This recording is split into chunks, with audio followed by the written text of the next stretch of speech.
नमस्कार मु प्रिया दास आम रंगियाड़ पारदीप रोचु आम ये आज पंचायत ऑफिस प्रत्येक वर्ष आसू आज आम टॉपिक थी आम मान टीजी मानकर अधिकार कौनटा थिला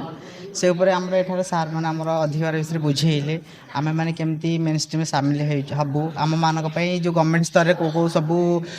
उपलब्ध सब अच्छी आम सुविधा सब अच्छी से विषय सब आम मान बुझेले आम ए विषय टोटाली अवगत भी थी किसी जिन आम नुआ जिन किसी जानिल किसी नुआ जिन शिखिलु आमर टीजी मान जो सब राशन कार्ड आधार कार्ड हो वोटर कार्ड हो सब जो सब जिन आम पाई नथिलु सरकार स्तर रु आमर एठार सरपंच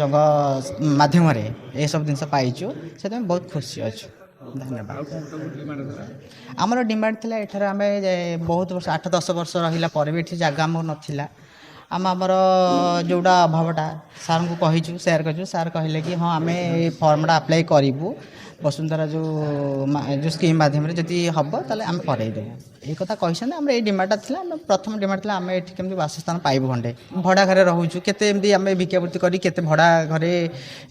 चलू से आम डिमांड था आम एठार केमती गोटे जगह आमको मिलू। नमस्कार। संजय कुमार बेहरा एडवोकेट आज एक स्वतंत्र ये बैठक कराइला ट्रांसजेंडर मानक नहीं से राइट्स कौन अच्छी से केमी सुविधा चली पारे संविधान कौन कौन अधिकार देती से संपर्क में विशद आलोचना करागला से जो निज घरे बाहर अवहेलित अवस्था रखा जाउची पुलिस और अन्यान्य प्रशासनिक अधिकारी मानते हैरान हरकत करुँच कि सुविधा अच्छी से भत्ता दिज्व केमी से रेशन कार्ड केमी पाइबे स्वास्थ्य सेवा केमी सुरक्षित रे संपर्क में विशद आलोचना करागला एवं आगामी दिन में आम पंचायत तरफ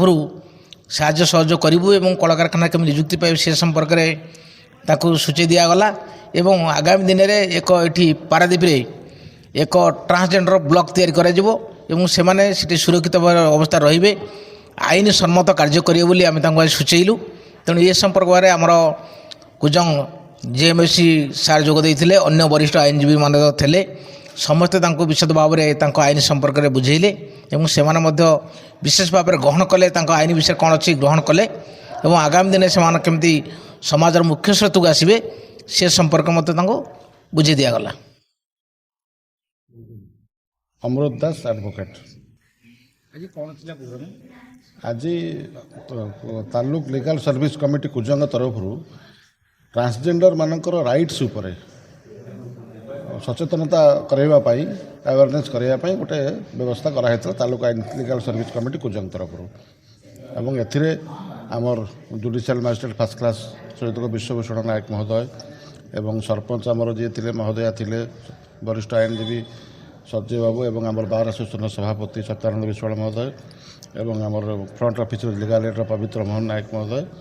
एवं समस्त ट्रांसजेंडर माने जो मैंने एठिकार बहुत बासिंदा अच्छा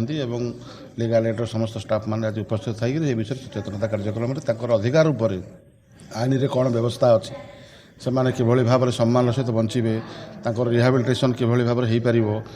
पार जदि घरे परिवार जदि बाहर कर दियन जो अधिकार होती आईन जो नुआ आईन तैयारी होती से आईन किभली भाव में से आईन व्यवस्था साहाय्य पाइपर मागणार आईन सहायता पाइपर विशद भाव में आलोचना है आमर जे आज मुख्य अतिथि जे थे विश्वभूषण नायक महोदय श्रीजुक्त विश्वभूषण नायक महोदय जुडिशियल मजिस्ट्रेट फर्स्ट क्लास एवं सचिव बाबू संजय बाबू आम समस्ते सचेतनता करैलु एवं से अधिकार उपर सचेतनता आज हेले बहुत सुंदर भाव में ग्रहण कले आशा करूँ।